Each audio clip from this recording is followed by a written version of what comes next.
Hello, I'm the Reverend Gregory Milliken, the current priest and vicar of Grace Episcopal Church in New Lenox, Illinois. This year, 2018, marks our 150th anniversary, a huge milestone for any Episcopal church. For over a century and a half, this congregation has shepherded a worshiping community from the old Methodist house to its current Prairie Gothic structure on Pine Street to a modern worshiping community in the southwest of Chicago.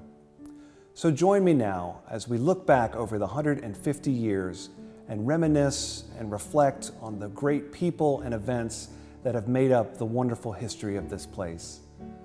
From the days when the priest rode in on horseback to the annual carnival festivals in the community, from the famous ham dinners to the Morning Star mission drives, this is Grace New Lenox. The story of Grace Church begins not in New Lenox, but Tracy, Illinois. This was the name of the village originally in this area just east of Joliet in the early 19th century. At the request of its namesake local railroad engineer John Tracy, the town was rechristened New Lenox after Tracy's original home of Lenox, New York. The mostly rural farmland was marked by its train stop and its depot, which stood at Cedar Road and Route 30 until just this past year. Though there was an existing Episcopal church in nearby Manhattan, Illinois to the south, the developing community decided to organize a mission of the then Diocese of Illinois in the burgeoning village of New Lenox. One of the challenges for me when I arrived here was the fact that New Lenox doesn't really have a downtown. It was really hard to sort of figure out, where is New Lenox? Frankfort had a downtown, Mokena had a downtown, Joliet had a downtown, New Lenox, not so much. Grace being an historic building, I mean, clearly this was at some point the epicenter of something, but so very difficult to see. And there wasn't like there was a coffee shop you could walk to. There wasn't a centered place. It felt much more diffused. The first worship service of Grace Episcopal Church, as it was to be called, occurred on November 22, 1868, in the long since gone early Methodist Church building, located originally on Hickory Street, closer to Cedar Road. Construction began on the church sanctuary as we know it soon after, and on September 4, 1870, Grace held its first worship service in the building at 209 North Pine Street. The building was still being finished, and there was just a brief pause for morning prayer before getting back to work to complete the project. Grace's iconic sanctuary is the oldest structure in the village of New Lenox that has been continuously used as a church. It has been restored a number of times to keep it protected from the elements and the wear and tear of time. The design was inspired closely by a similar church in Davenport, Iowa, from renowned architect Richard Upjohn. Its bell tower was added a few years later. The style is called Prairie Gothic, evoking the classic Episcopalian cathedral-style nave, but while maintaining a rural Americana feel to the overall design. The church was literally graced with some wonderful people who helped establish the church, becoming key worshipers and pillars of the community. These included most especially Caleb and Alice Jones, who donated the bell tower in memory of their mothers. The Jones children included Bessie, Laura, and Lee Jones, who continued their parents' tradition of raising their families right here at Grace. The Gauger family, longtime New Lenox residents, have made Grace their home for over a century too. And the Batson family rounds out the other major pillars of the church that continue its lineage right down to current family worshipers. Grace has 36 official clergy to lead the congregation, beginning with the Reverend Sam Cowell. Cowell and several of his successors would also serve the parish of St. Paul's, Manhattan, which eventually was closed in the 1960s. One of Grace's favorite clergy was the Reverend Charles Hodge, who, much like Grover Cleveland did for the United States presidency, served 2 non-consecutive terms. When Father Hodge returned to Grace in 1896, he brought with him his growing family of children. Father Hodges' family set the pace for Grace to become one of the most welcoming places for our littlest worshipers. From its earliest days, Grace was a family church, with children always present in worship and in and around the building and grounds. Shortly after I arrived, we started gaining families with other young children.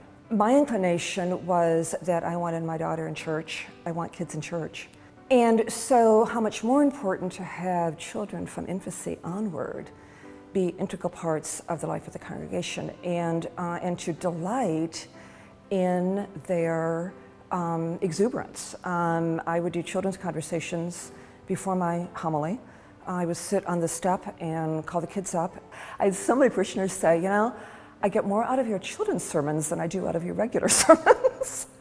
And I'm like, thank you, I think. I do recall one Sunday when it was a mommy day. I mean, she was not having anything but me that day. By the time we got to the offertory, it was clear that I just needed to hold her. So I stood at that altar and held her in my left arm against my hip with my right hand out in the around's position, thinking I'm gonna have to turn a page here sometime, but we'll work that out. And the congregation is giggling. And I'm thinking it's just because it's so hilarious to see a priest holding a child during service, particularly her own. And then I look down and I have this handout and Katie has this handout. And that's what everyone was giggling about. And it's one of my most cherished memories of Grace. So Anna was 6 months when we moved here. Anna's not clingy, and so never wanted her mother, essentially. But I did have to give her the evil eye a couple of times during the service from where I sat to her pew where she was sitting. And in this space, you cannot subtly give the evil eye. Everyone sees you giving your child the look.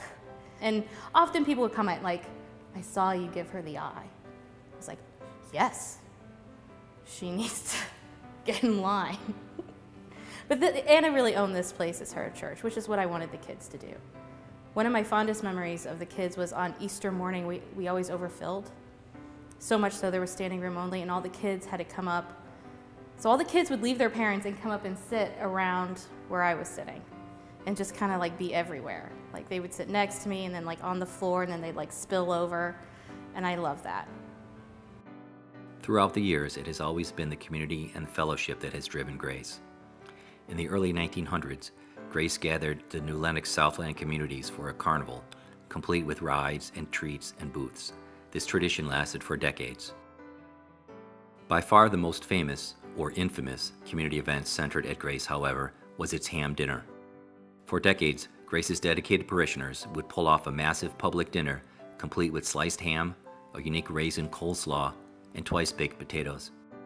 Grace's people handled everything, and as the years wore on, the ham dinners became a huge source of revenue for Grace, with people even taking their meals to go. Organized chaos. It was a wonderful thing to do, but trying to seat as many people as we did. I mean, I think we would serve well over 200 or 300 people for lunch, and the space seemed always inadequate.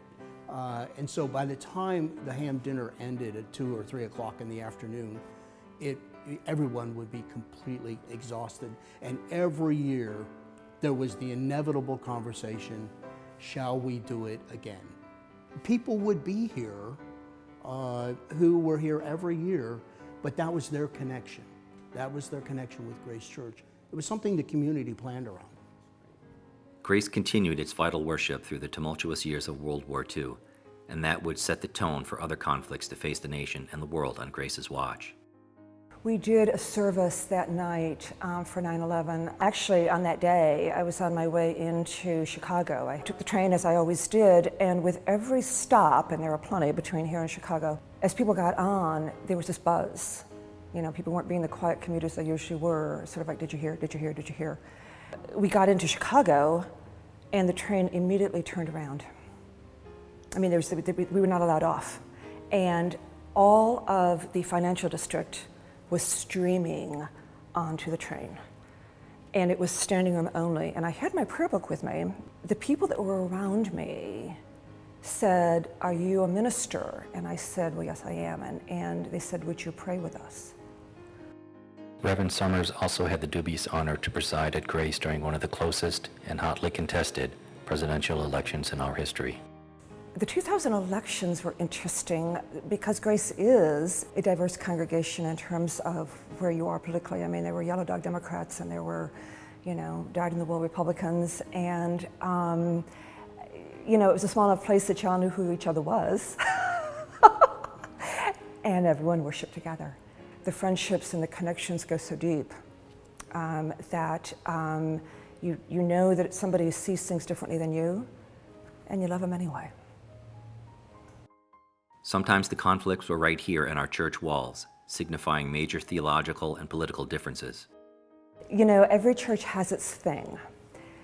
And I remember having some very impassioned conversations with George Cook, who was one of the people who was passionate about the American flag being in the worship space and about, that the First Amendment guaranteed freedom of religion, and we need to honor that. And me equally passionately saying to George that the symbol of the church is the cross. In this sacred space, we need to be real clear about what are the dominant symbols of our life together. Grace weathered so many storms and challenges, growing and adapting through the years with changing times and attitudes. I was the first woman vicar of Grace Church. I think it's been my lot in life to be the first woman something or other in every church I have served. A number of the women of the congregation would find an opportunity to tell me what it has meant to them to have a woman vicar, and to have a woman say the body of Christ, and to have their vicar be a mom. But also trying to contend with the realities of caring for a building and grounds passing a century of existence. The infrastructure was really in bad shape. There's no other way to put it. But combined with that, we began to grow. And as we began to grow, we needed more space. And the Undercroft area was completely underused because it was wet all the time, and it sometimes had 4 to 6 inches of water in it. And it was Bill Sikowski. And Bill was the one that said, what about the possibility of putting a new foundation underneath the church? And that began a lot of the dreaming about what that space could look like. But I remember him being out here every day with the backhoe operator saying, "This is my church. You better not touch it the wrong way." It gave us the space to begin to introduce catechesis, the Good Shepherd, to continue to develop our youth program. We were worried about the floor. The floor was creaking, and especially around the altar, it felt like at any moment I would just from behind the altar. And so we decided, well, let's really take a look at things.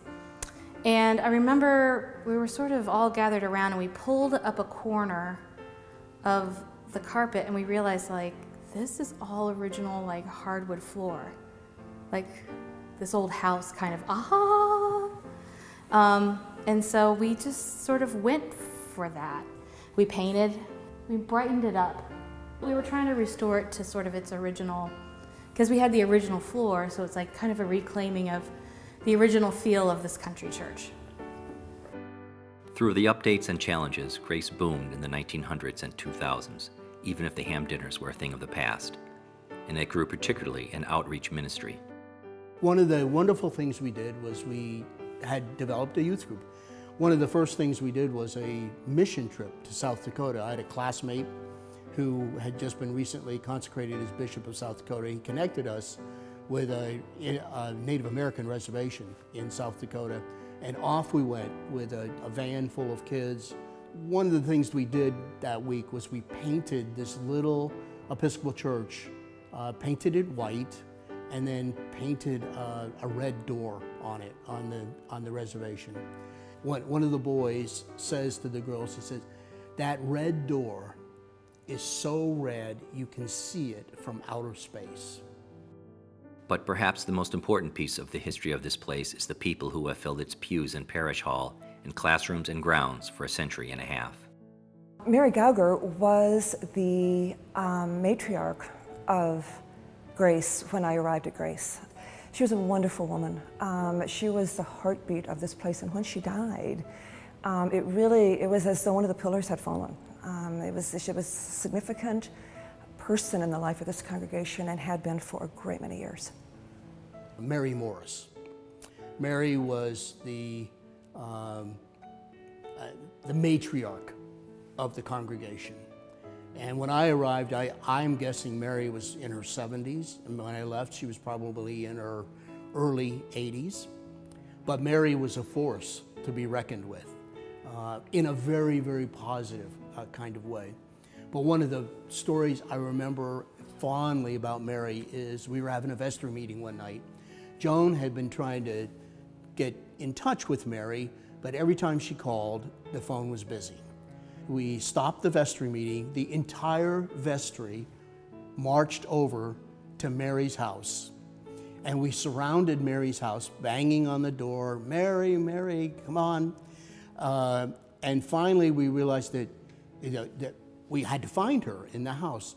So here the vicar stands up on these two paint cans with a flashlight, looking in. There's Mary Morris laying on the bed, turned out sound asleep. But as I shined the flashlight up and down, it caught her eyes and she jumped up out of the bed. And everybody was, "Oh my God, Mary is okay." And so we kind of got that all finished, and we came back here and we finished our vestry meeting. Let me tell you about Ed and Marilyn Johnson. Motorcyclist Ed was one of those rare guys who was as at home with the orthodontist who bought the Harley as he was with the outlaw biker guys. I mean, he could seamlessly travel between these groups. And when he died on his motorcycle, we had a biker funeral. We had a biker funeral at Grace that was the biggest thing we'd ever had. I think at Grace, I think it may still hold the record. We had about 250 people, if you can imagine. Most of them wearing leather on that day. And a procession from this space to the cemetery that involved, I don't know how many bikers that couldn't even fit into the church. It was standing room only, and it was amazing. It was absolutely amazing. Yeah, biker funeral. We did a baptismal pool party for Jesus, in which, everybody else gets a baptismal party and a cake, so we thought we need to do that for Jesus because it was January and we were all a little down, and so we paired up with St. Benedict's Bolingbrook. But I have to say the most of the people who came to said pool party were from Grace, where we blessed the waters. Heidi and I did, and we had the whole place to ourselves, which was lovely. But my favorite part was as I'm watching the kids and I look over and almost all the adults are just chilling in the hot tub. There was just a Grace hot tub that was just happening. That was just something to behold, indeed. One ministry that has become an iconic and enduring legacy at Grace is its Banner Guild, now officially called the Liturgical Arts Society. For decades now, these volunteers have tirelessly sewed and quilted distinctive, beautiful, and memorable banners to adorn the sanctuary and facilities. I think it's a remarkable thing for a church to have 150 years under its belt. I mean, I think in general that's an astonishing thing. Grace New Lenox predates the formation of this diocese, and I think it made Grace strong. And I think that they began to understand many, many, many years ago that their identity was them and not the priest who led them. Nobody ever said these words to me at Grace, but I was always aware that they were here long before I arrived. and they would be here long after I left. My sense of Grace when I arrived here was that they were a hidden gem. My fear for Grace is that they will continue to be a hidden gem. I want this part of the world to know this place. I want them to walk in these doors, and I want them to feel these pews cheek to jowl. And I want it to grow because there is such a powerful, sweet, sweet spirit in this congregation. And it truly has transformed lives. It has transformed mine. It started my daughter off into a very faithful life as a young adult. It got my husband to church. This place is amazing. More people need to know about it.